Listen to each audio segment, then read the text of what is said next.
Welcome back to the ReaderHouse Author Roundtable. I'm Alice Stockton Rossini.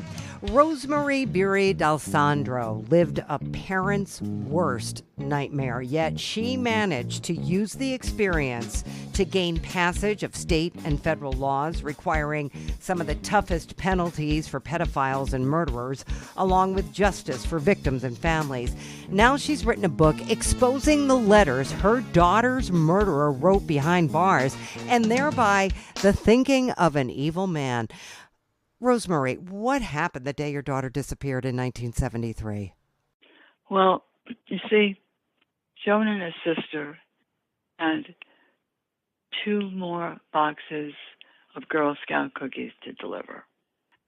And her sister had gone to play softball.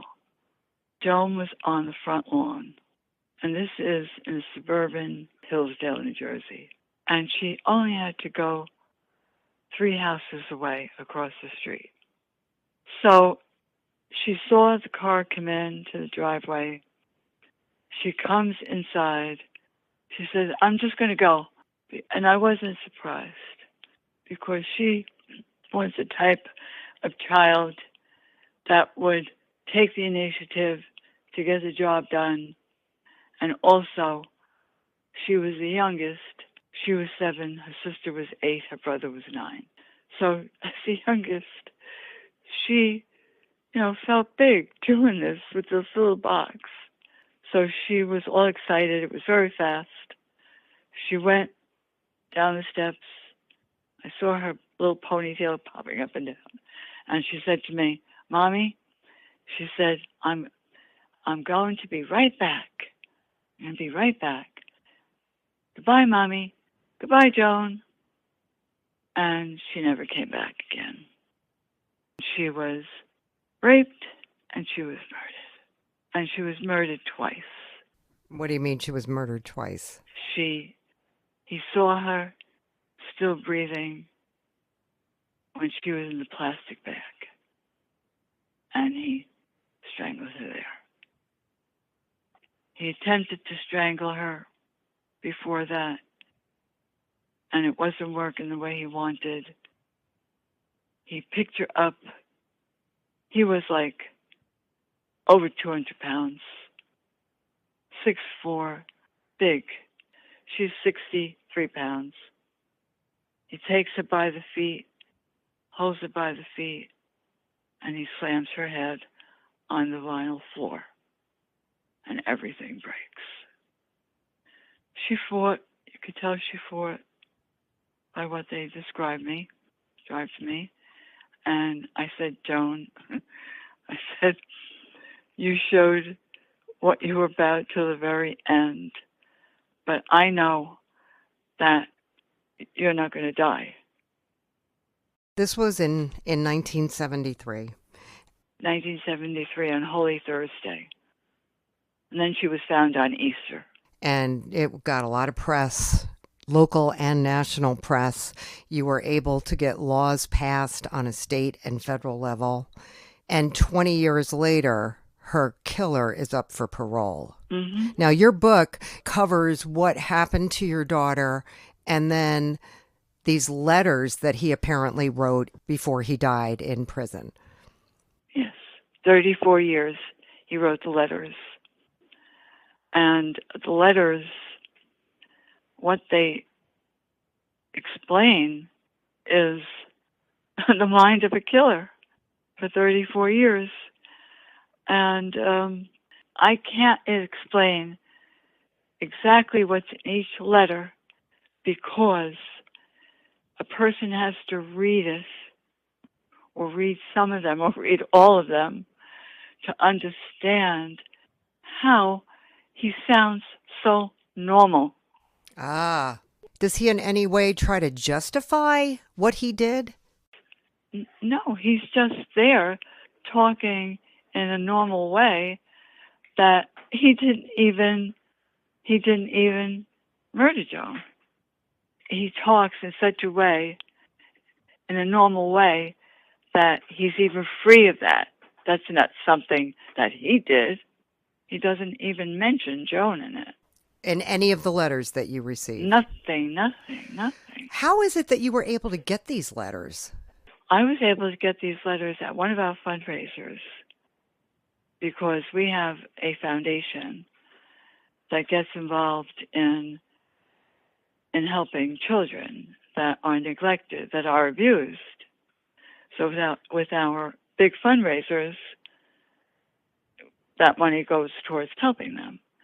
So this was one of our fundraisers. And it was our yard sale. And that was on our property. The yard sale covered every piece of lawn. A person from Pennsylvania came over, brought me these letters, and he had seen something because at this time, the killer was up for parole. So there was a very big fight, and he had seen something in Pennsylvania. And he told me that these letters were written to a pen pal, and the pen pal was his mom. He did not know that his mother was doing this.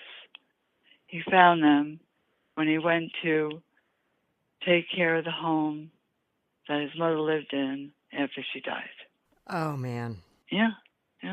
Then I find out, in the prologue I write about this, that just by chance, my son, John, who assists me in a lot of, like, on the internet work a lot and with social media, he saw this article and it showed that the son of the pen pal was a pedophile.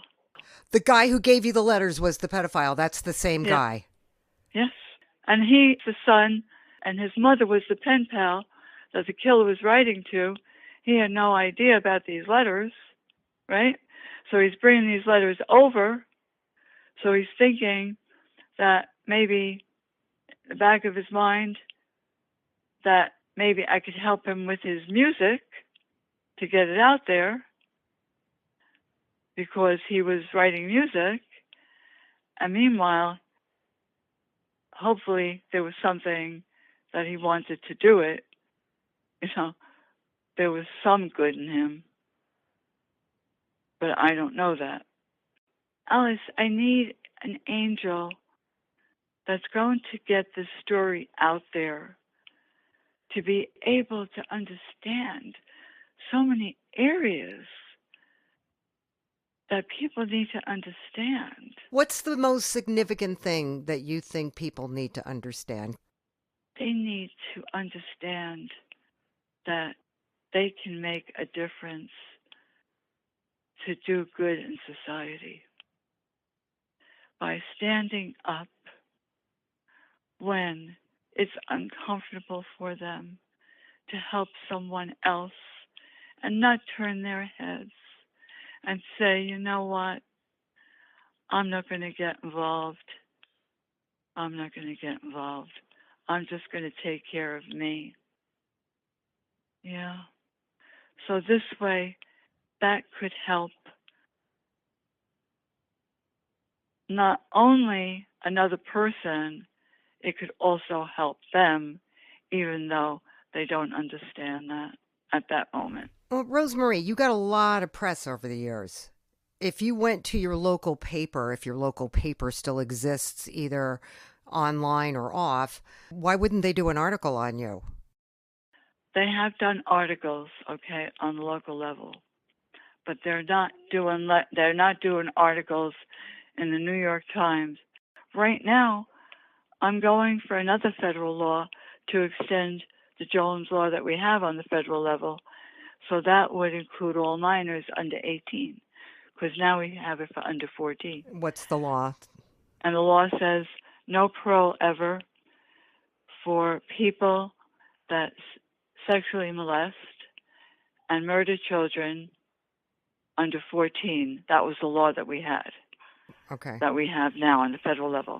Okay. But on now, the law that I am advocating for and working with the people there in Washington is about, like, under the age will be under 18, which will include all minors, and that will include the most vulnerable age.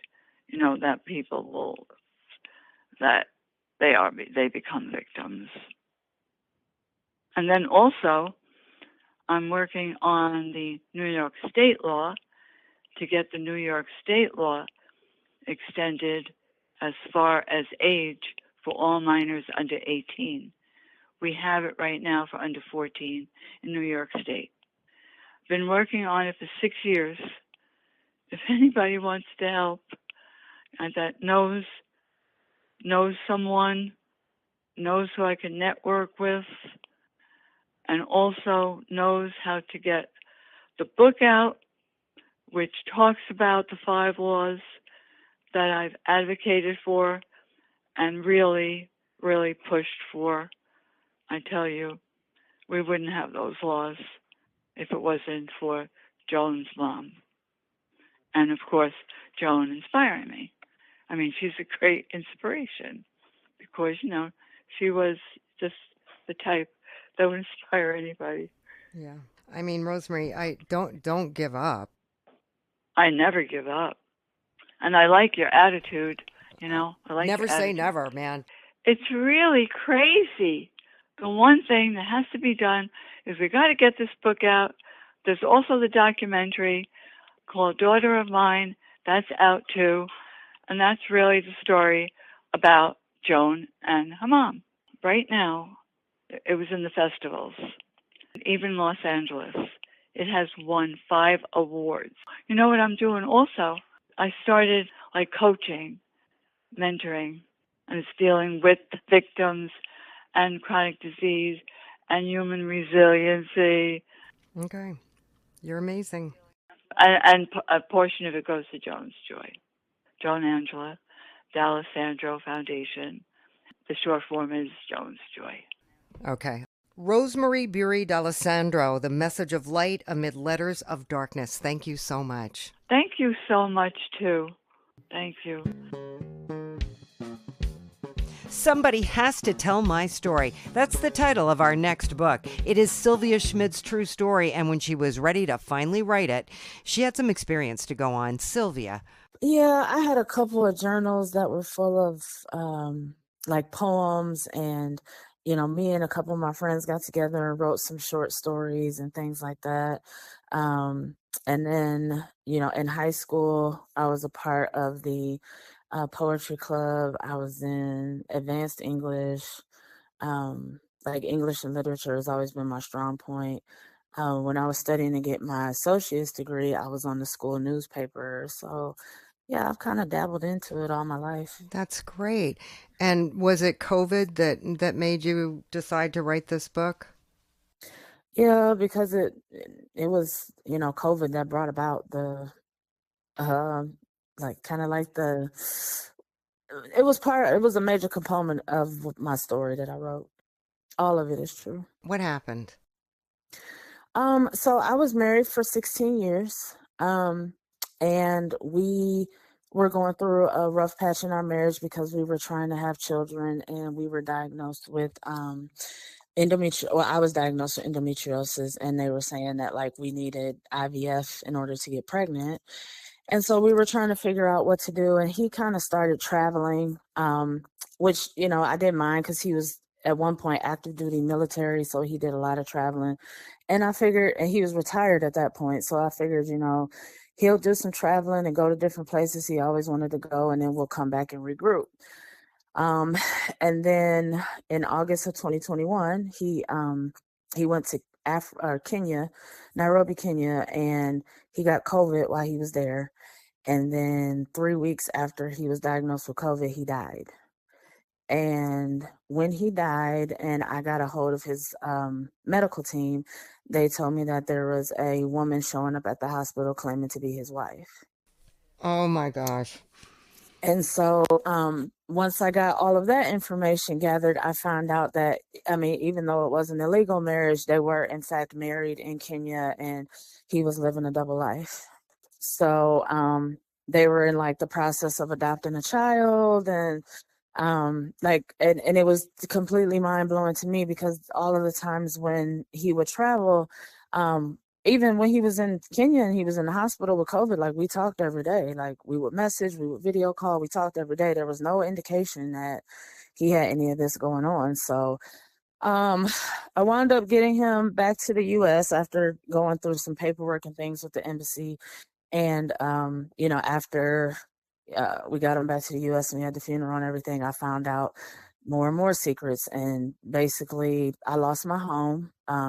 He had left her his insurance policy. I had nothing. So that's where. You were married.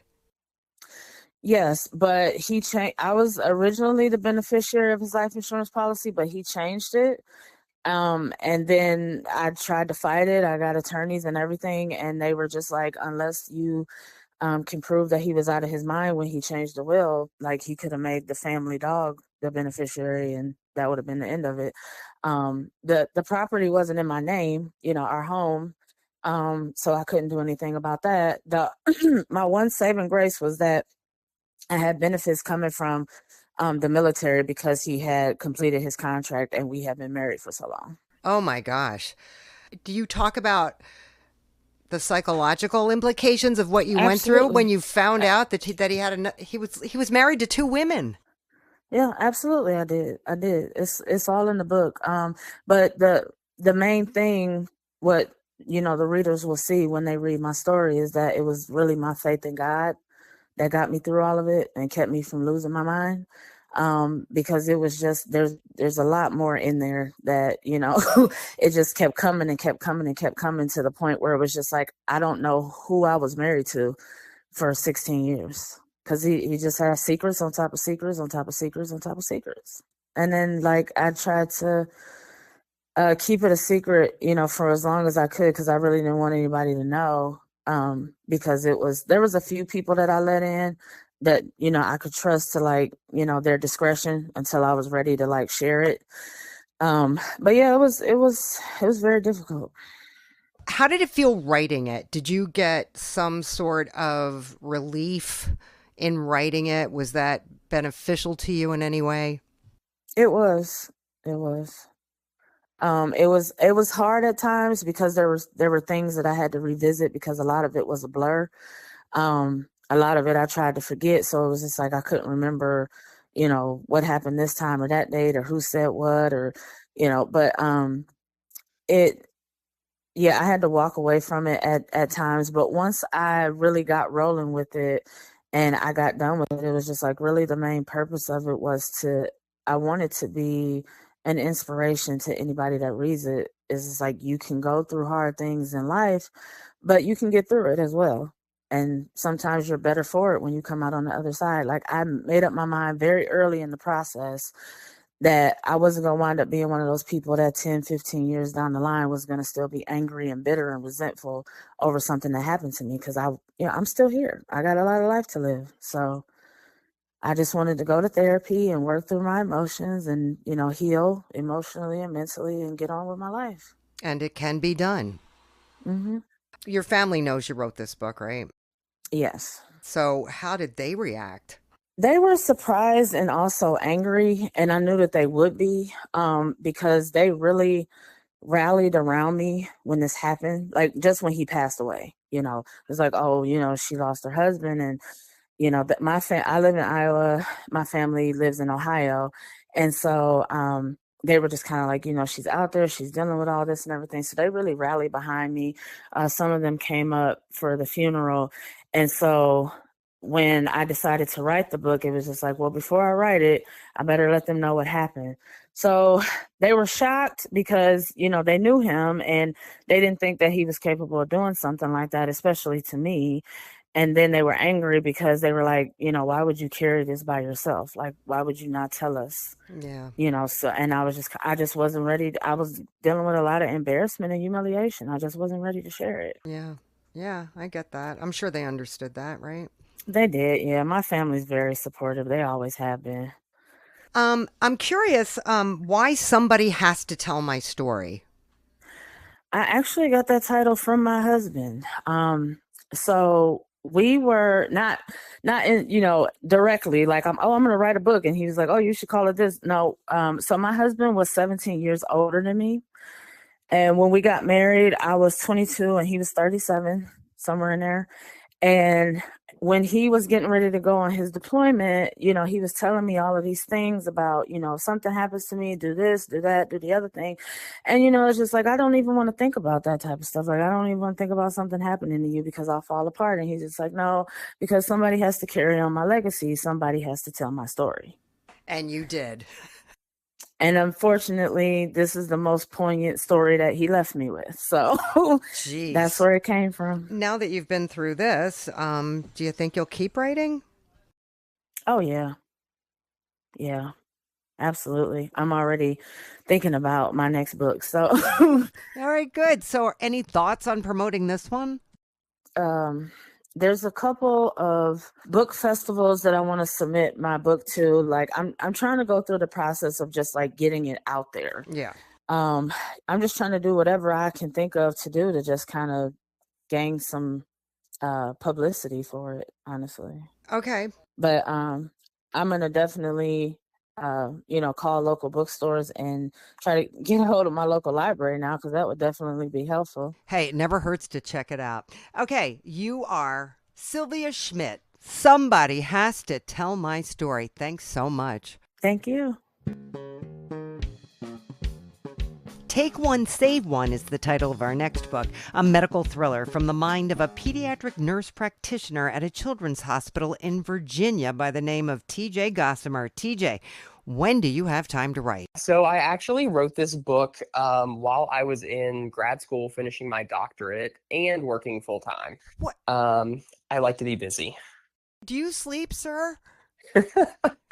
I also work night shift, so not really. I mean, have you written before, kept a journal? So yeah, yes and no. I haven't really written anything related to medicine, but this was absolutely a way that I tried to channel some of what I've been experiencing in the last few years. So I've been a nurse practitioner since 2020, and especially as we've sort of come out of COVID, pediatric critical care has changed. I've been seeing a lot sicker kids, and it's just been a very interesting dynamic. And this was sort of a way for me to process all of the things that I have been going through at work, so some of my feelings through some of these characters, and to also give a little bit of background to readers as to just what healthcare workers are going through. And I think that from my personal knowledge of a lot of books and medical books specifically, I don't think that pediatric critical care was something that people have really tapped into. And we got a serial killer. We got a trail of bodies. What's going on here? Well, Quinn is my main character in this book. He's a pediatric nurse, and Quinn and I do have a lot of similarities, but there is one thing about Quinn that he has that I don't have, which is this unnatural ability to save his patients. And all that I will say is that they somehow are correlating in a reasonable time frame with some of these killings that have been happening around West K. Okay, tell me more. Quinn is a pediatric nurse who has sort of been estranged from his family due to his sexuality. And he has a found family with his coworkers in this children's hospital, and has also gained this reputation as the nurse who should be taking care of the patients who were on the brink of death. Because for whatever reason that science cannot explain, and his coworkers recognize, but also can't really pinpoint what happens, patients who Quinn take care of just miraculously get better. And nobody can figure out why. And no one can figure out why. Now, we also have a new head physician over this critical care unit who is very steadfast that medicine provides explanations. And when she witnesses one of these miracles, if you will, she is beside herself being able to explain how or why it happened. and she's curious about Quinn. She wants to know why he is associated with all of these things. And she goes about it in a scientific, but not necessarily ethical way to figure out just what is happening with Quinn. It's not supernatural, though, is it? It's a little supernatural. It's a little supernatural because I'm looking at the. All right, so take one, save one. Mm-hmm. What does that mean? So, take one, save one is essentially what Quinn is able to do through events that happen in the book that readers can find out about specifically. Quinn gains this ability to save patients' lives, but he has to take one first. And the order is very specific. It's not save one, take one. It is always take one, save one. And there's a suspicious detective. That's what you describe in your synopsis. A suspicious detective. Suspicious of Quinn? So, not necessarily suspicious of Quinn, because the detective in this case, Detective Gray, is new on this case. Now, Detective Gray comes to West K as kind of a new guy on the block. He's a younger man, but he also has a reputation that far precedes his years of time as a detective. He has been able to solve cases and put together things that other people have, it has taken them years, and that these cases still had not been solved. And he gets put on this case, and he is very, very good at pattern recognition and also looking for occurrences that others would likely miss. Now, for example, while he is investigating some of these murders and looking through all of the cases that are still open and waiting to be solved, he also comes across some of these ads for this children's hospital because West K is starting to become a little popular with its reputation for these miracles at this hospital. And he starts to look at the dates, cross-referencing these dates, and cross-referencing how these children are being saved. And not necessarily how they're being saved, but the mechanism of their injury and the fact that they have recovered when they shouldn't have. And it just so happens that the way that these murders have occurred happen to coincide with the exact injuries that these children have also incurred. And the dates line up. Okay. There is a local bookstore here in Richmond that is just so charming. I've already been in talks with their founders, runners, and they are opening up a new portion of their bookstore. So they're expanding. Okay. And as soon as that expansion opens, they want me to be there for an author event for book signings. That's great. Do they have like a little local author thing going on there?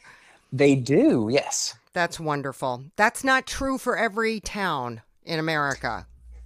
Yes, I think that I'm very, very fortunate in terms of local bookstores, independent author support, all of this stuff. Richmond has a plethora of resources and support for people like me. So you'll keep going. Yes. Despite your very busy career. Well, I hope to continue, yes. Okay, that's great. TJ Gossamer, take one, save one. Thanks so much. Thank you so much, Alice. Scott McPhee is a longtime occupational therapist who focuses on keeping mature Americans mobile in his book, Healthy Generations, Empowering Elders to Thrive in Senior Living Communities. What do you got, Scott? I've had a very eclectic background, and so worked in a lot of different areas. But this last, 40 years, I've been in academia, right? And one of the jobs that I had was working with an assisted living community to come up with a meaningful activity program. And that was the reason that this whole thing started.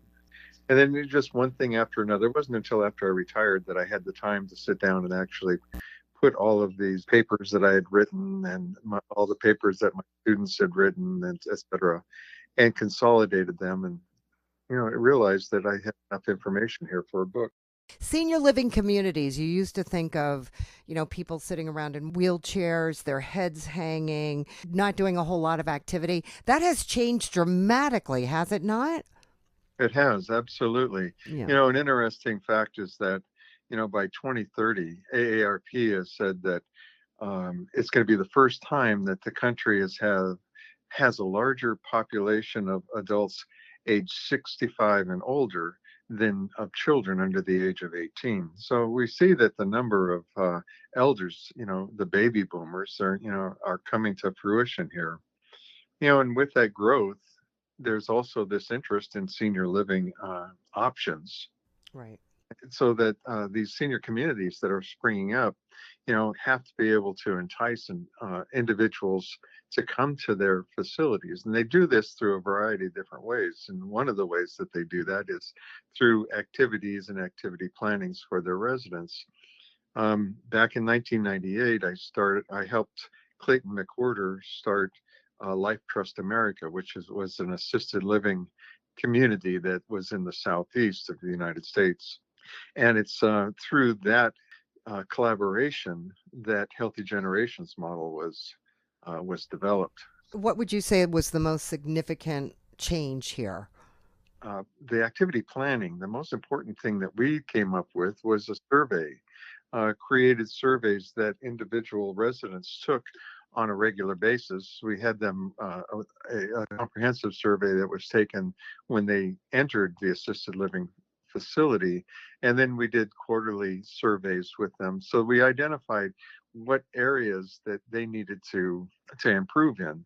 Now, Healthy Generations has 5 different domains that we look at, right? And these domains are grounded in person-centered approach that recognizes an individual's needs, all right? And there's 6 of these domains, 5 of which we survey for, and the 6th one is one that interacts with all of the domains. So these domains are the physical domain, the social domain, the cognitive domain, the emotional domain, spiritual domain, and then there's the environment that impacts each one of these domains. Now, these domains are interconnected and mutually reinforcing, so they contribute to a holistic sense of well-being.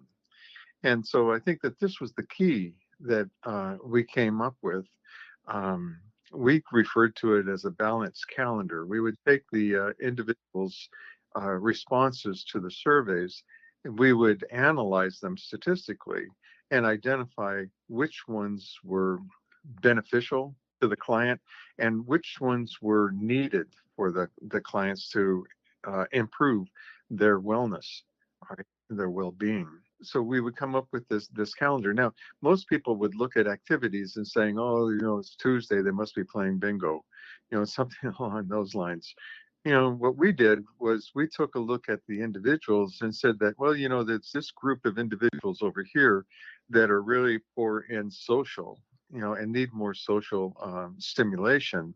And then there's a group over here that needs more physical involvement. Is there a way that we can combine those 2 groups with a particular activity that encourages both the physical and the social domains? Right? And we were able to do that.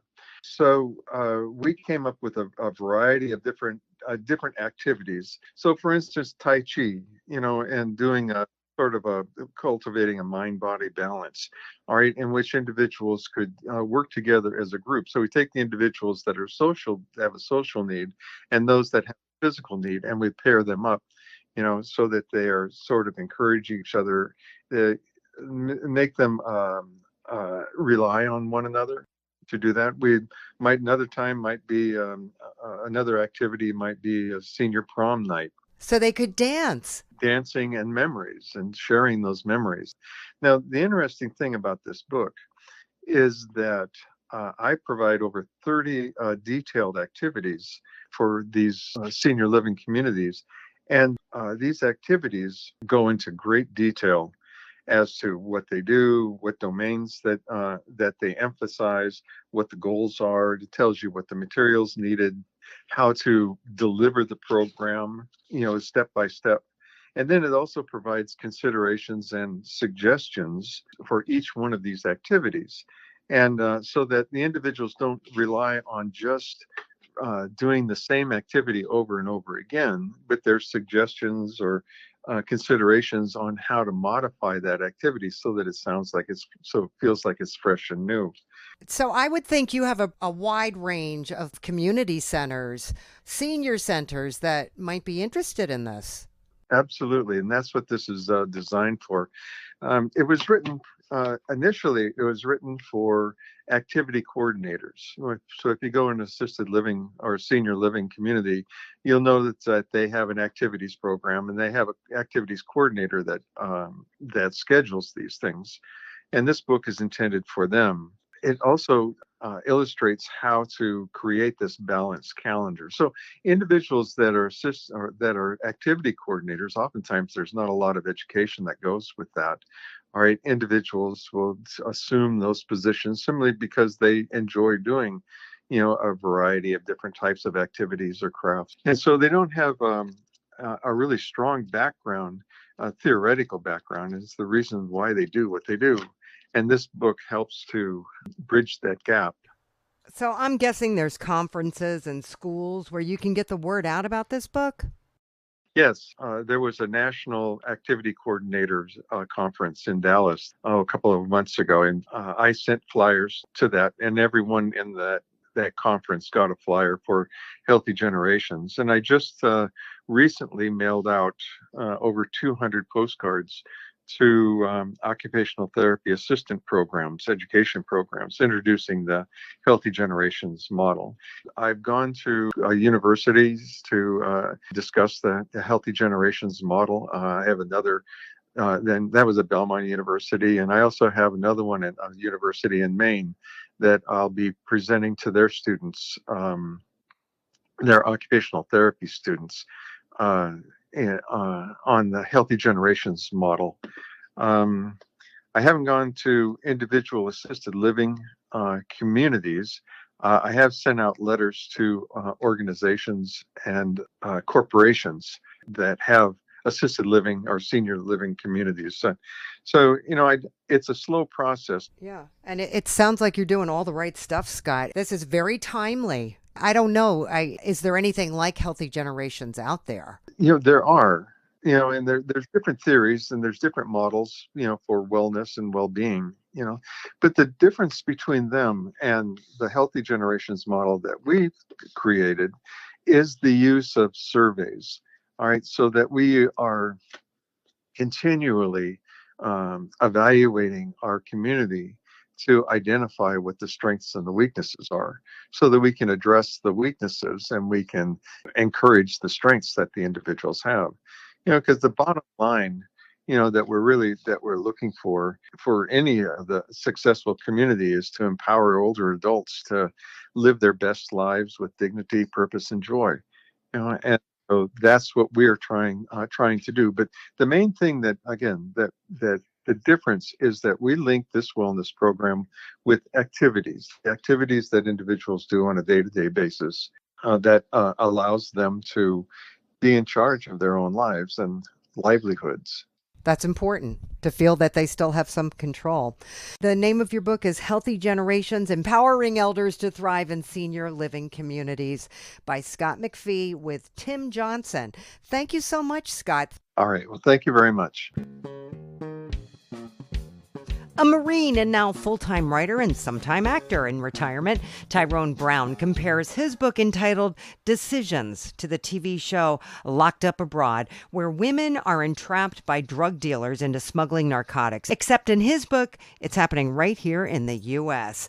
What'd you come up with, Tyrone? Well, the book evolves around a gentleman named Trayvon Bryant. He's a former Marine. He's a state prosecutor. And he's an elder in the church. He's married to his wife Felicia, and they have a daughter Christine. And on Christine's birthday, the family usually goes out to eat, maybe check out a movie or whatever. But she's 22, she wants to hang out with her friend, and they go to a club, and there she meets a drug dealer, and she's not really interested in him because he's flashy and everything, and she's not into that because her family's well off. So she knows everything about money. So his money doesn't impress her. Um, but they start talking and dating and everything. And he asks her to pick up a package from the post office for him. And it turns out to be drugs. And when she signs for it, that's when the FBI and the DEA, they rush in and arrest her. And her father, he's a state prosecutor. So he's prosecuted people for this amount of drugs, and he knows what she's facing, the time that she's facing in prison. So he's doing everything he can to get her out from under this time. So he has a decision to make to trust God, trust the judicial system, or just trust street justice. And throughout the book, it shows the love he has for his wife. They're in the kitchen. He walks up behind her and says that the food she's cooking is smelling good and kisses her on the neck, and they're out dancing, listening to music, and they're having an intimate moment. Shows her daughter at work with her friend, and just dealing. She works at a clothing store, and they dealing with different customers in different ways. Even her boss lets her know that, hey, this guy that you're talking to, he's not good to be around. You should leave him alone, because she's heard stories of him. And shows them at the club and everything. When it was her friend, she was interested in a dealer initially, but he didn't want her because she wasn't like a challenge for him. She was like every other female, chasing after him for the money and the what do you call it, the reputation of being with him, having her as a man. But Christine, she wasn't involved in all that, so he saw her as a challenge. I feel sorry for the dad. It's hard to watch that. Yeah. And Christine, she goes to jail, and she has incidents in jail where she gets into a fight and everything, and with a Big Bertha.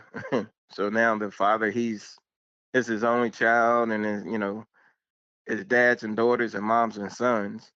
So it's his only child, his daughter, his baby, and she's in jail facing possible multiple life sentences for an amount of drugs that she picked up unknowingly.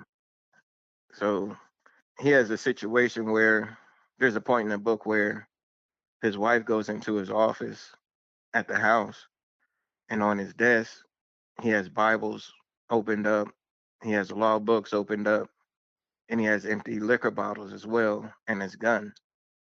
So his mind is just gone. He's just trying to figure out which way is the best way to get his daughter out from under this situation. And I think the world has their own perspective on how Christians should be. I'm a Christian myself. I'm a elder in my church. And I think the world looks at Christians as being just like Jesus, this nice, soft spoken person. But if you read your Bible, Jesus flipped over tables. Jesus talked to people in disciplinary manners. So I just wanted to show Christians in a different light than what they're portrayed to be. Okay. Because you never know what you're going to do when you're faced with a predicament such as this or something else. Right. Right. You're not always going to fall on your knees and pray to God, Lord, deliver me from these attackers that's breaking into my house. Yeah. If you have a gun or a knife or a bat close by and somebody's bringing into your house, that's your first thing. You're going to go to that device or weapon to protect you and your family. Right. Are all of your books like this? No, like I said, this is my first one. Okay. I have different stories. What happens next? I know two friends of mine there on the radio.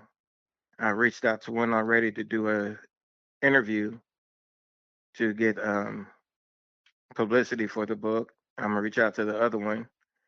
I met a young lady that works for the news station, our local news station here. I sent her an email. She gave me her card, and she's gonna pass it on to, I guess, her higher up. so I could get on like the midday section. Um, I live in a housing development, and we have a Facebook page. I put it on there. I put it on all my other Facebook, Instagram, Snapchat. I put it up there. Okay. My church knows. I'm just trying to get it out as much as I can, however I can. That's good. You can't do more than that. My end goal is to turn this into a movie. Okay. I know Page Publishing, they said they have they work alongside with someone that could do the writing for it. They'll turn the book into A screenplay. the script. Right. Yeah. Well, good luck with that. And in the meantime, you'll keep writing. Yes. Well, Tyrone Brown, author of Decisions, thank you so much for talking with me. All right. Thank you for calling. Thank you for this opportunity. No doubt, nothing is scarier sometimes than real life. Escape from Hell is the name of our next book, and Dusty Rose is lucky to be alive to share her story. Why the pen name Dusty Rose? Because it's a true story, the life. And I asked my son if it was okay. I wrote the story, and he said yes, as long as I didn't use his name. He didn't want everybody knowing, how his dad was. Your synopsis is very disturbing. Mhm. It's disturbing that this is a true story. Yeah, I know. I lived it. I know. I just fell in love with the wrong person. That's what happened. It was just unbelievable that somebody that I loved so much, but I realized then that you can love someone that don't make them love you, you know. So I don't know. I'll never know because he's gone. Um, I'll never know if he loved me or not. But I feel he really loved the kids, but he was so gone on drinking and things that he was taking that it didn't matter, I guess, because I felt he could quit drinking so we could be a family. And I finally realized, and of course, all along, I was trying to escape. And year after year there for a while, I was pregnant and then had a baby that had surgery and had 5 surgeries before she was a year old. And while we were going through that, I was pregnant with the second child, or actually third. And so I thought I would never get an opportunity to leave, but we finally did. How did you meet this guy? Well, I was just a teenager, and like the first part of the book, the beginning, we went to Michigan every year after school was out. We'd go to Michigan, and we worked in camps, they called it up there, and they had all kind of buildings, a barn and such. Anyway, we lived in a barn one time, and then we lived in an old chicken house, a round building, and Mom cleaned it out as best she could, but like I said, you could still tell who was the uh, farmer clients that lived in that old building. But that's how I met him. His family was up there for the first time, and I met him, and it was crazy. But it just didn't. It was a love story at the beginning, but it ended up a war story. Actually, it was like I was in jail, and the kids were with me. So we did actually escape from hell. It was hell for me, and I was thankful the kids were young enough. But my oldest child was old enough. I feel like it affected her during her life, but I lost her when she was 35. But at least her last years were more peaceful, because that child gave me the courage to leave when their dad had beat me up and all, and it was really a stormy night. It was like in some of the movies, when there's lightning and thunder and all, you're escaping. But he woke up and was hollering and drunk, and so Mom and I, when he went to sleep, finally I went and escaped, and then my sister went over and pretended she didn't know where I was at, and he was wondering, I don't know where she's at. So she said, I'll take the kids over to my house and you go find her. She pretended she was, scared, worried about me. But I had already left with my mom in this awful storm. But she took the kids. Then he was supposed to go look for me. But of course, she brought the kids down to me. She gave me the money for the bus ticket, and we escaped. You say in the beginning of the book it's a love story, and then just everything fell apart. He became an alcoholic, a drug addict. I mean, what happened? He became all of it, I guess, because smoked marijuana. He took all kind of pills, and I was so afraid lots of times. I thought he would just might slip them into my tea or something, but as far as I know, he never did because I was okay. But How many kids did you have? well, I had a miscarriage and had 3. Yes, that's why I considered I had 4. The first one I miscarried it would have been a boy because by that time that I got pregnant, though, he was beating up on me, drunk, and it's a wonder I carried any of them. But we had no way of escaping, no phones or anything. We lived way out in the country. But I was a teenager, had an old car. It was hard. How many years ago was this? Oh gosh, that was 50 years ago when we escaped. Oh, 52, 3 years ago when we escaped. Yeah, how long were you with him before you were finally able to get out of there? 13 years. And just kept hoping that he would change and we could be a family, like our family was, my mom and dad and us. But it didn't happen, and it got worse and worse. And I got afraid that he might hurt the kids as well as me. But he never laid a hand on the kids as far as I knew. I mean, and I would have known, and I would have, I almost shot him one night when he come in, and I had worked and he was out wherever. And anyway, he beat me up real bad, and he flopped on the bed, and I got the 22 rifle. It's in the book. But it was terrible. I said, no, I can't do that. I don't want to kill nobody. I was taught different. And then I almost took my life, and I decided, no.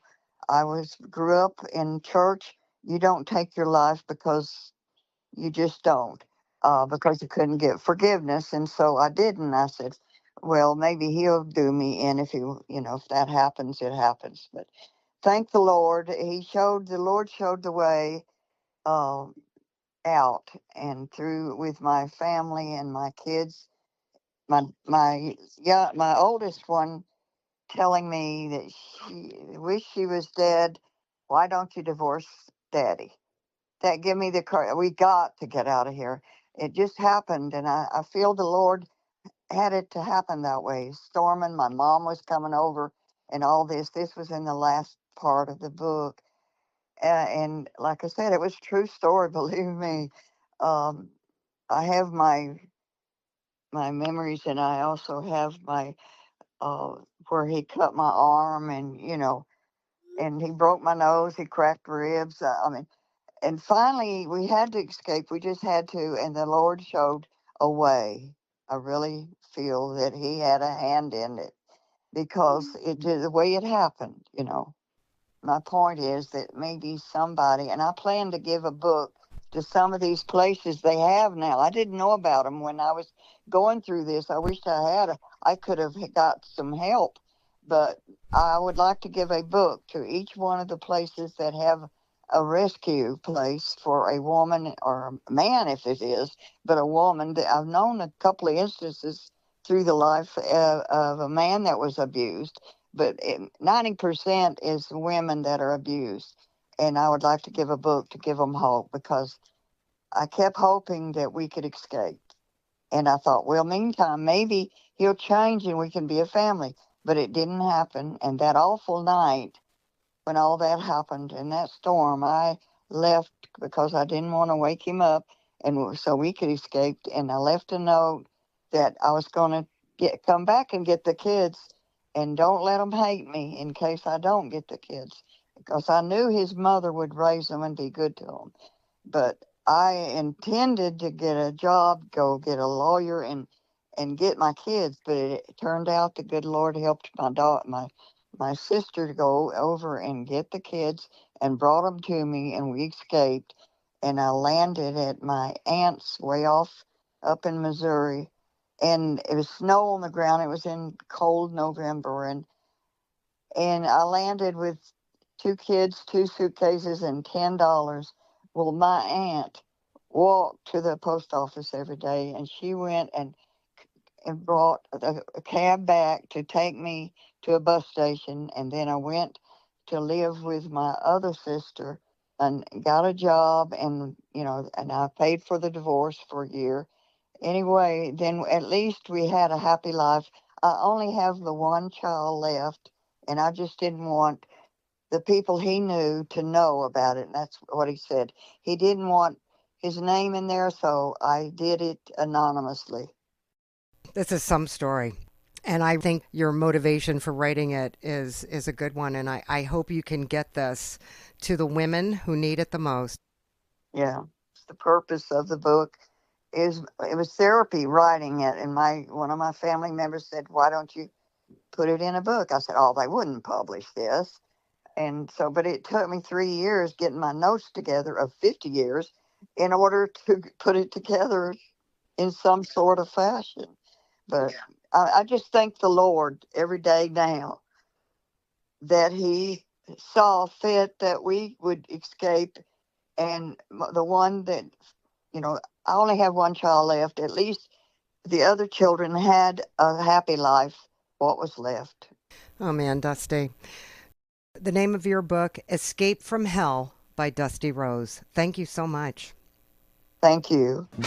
We hope you enjoyed this edition of the ReaderHouse Author Roundtable, where authors from all walks of life come together to discuss the trials, tribulations, and triumphs of publishing their books. I'm Alice Stockton Rossini. We hope to see you back here every Saturday night at 8 o'clock, or listen to our podcast anytime on Spotify, Apple Podcasts, Stitcher, TuneIn, and PodServe, just to name a few. The Author Roundtable is sponsored by ReaderHouse Online Bookstore, where independent new authors come first.